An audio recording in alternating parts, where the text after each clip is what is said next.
got him, gone.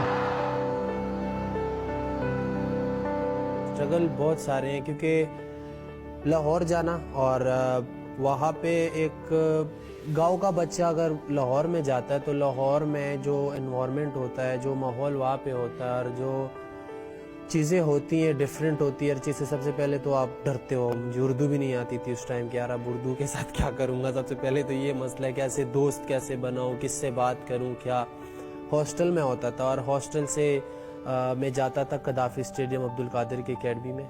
और मुझे अच्छी तरह याद है कि मैं कभी कभी जब बहुत ज़्यादा थक जाता था कदाफी स्टेडियम का जो मेन गेट है जहाँ पे आप एंटर होते हो तो वहाँ पे बहुत ज़्यादा गर्मी भी होती थी। जब थक जाता था तो वहाँ पे किसी बाइक को कोई भी बाइक ऐसे जाते थे, मैं उनको यार रोको यार मुझे वहाँ तक ले जाओ। तो बहुत ज़्यादा टाइम ऐसे भी हुआ कि बड़ा अजीब फील होता था, वो करता यार थका हुआ जा रहा हूँ। लेकिन बहुत दफ़ा ऐसे भी हुआ है कि किसी ने बाइक रोक के वहाँ तक जो एकेडमी है उसके बाहर छोड़ दिया।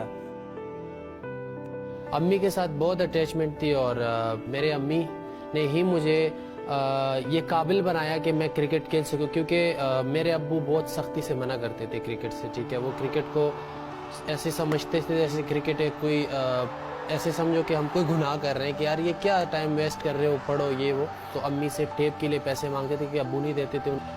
मैं समझता हूँ कि जब मेरा नाम आया मैं फर्स्ट क्लास का मैच खेल रहा था और मेरी अम्मी ने मुझे कॉल की। मुझे अभी भी अच्छी तरह याद है कि मेरी अम्मी ये कह रही थी कि पता नहीं, मुझे नहीं पता कि क्या हुआ है, लेकिन सारे लोग आ रहे हैं गाँव के और मुझे आके मुबारकबाद दे रहे और मुझे बहुत ज़्यादा खुशी हो रही है। ये उस दिन की बात है जिस दिन नाम आया, तो बड़ी खुशी थी।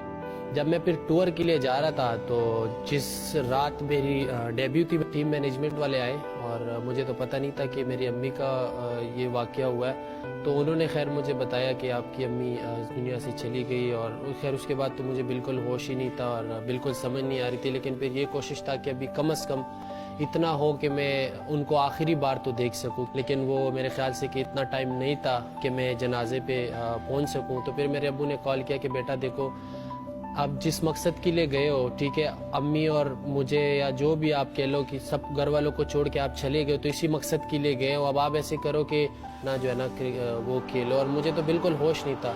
बहरहाल मैं भी ये सोच में आया कि यार अब पूरी ज़िंदगी इसी चीज़ के लिए आया हूँ कि यार अम्मी को छोड़ के और क्रिकेट ही। तो फिर वो मैं मैच खेला।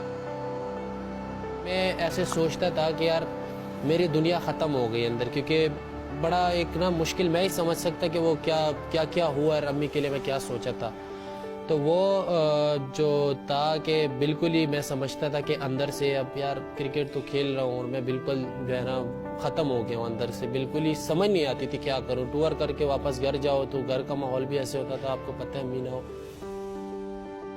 तो बीच में काफ़ी फिर क्रिकेट खेलते हुए इंजरीज भी आती हैं, काफ़ी चीज़ें होती हैं। इन सारी चीज़ों के साथ फाइटिंग करना तो ये मेरे ख्याल बड़ा एक मुश्किल टाइम होता है। फिर परफॉर्मेंस भी करनी होती है, हर चीज़ करनी होती है, क्योंकि ये तो वही बंदा समझ सकते है जिसके साथ ये चल रहा होता हो।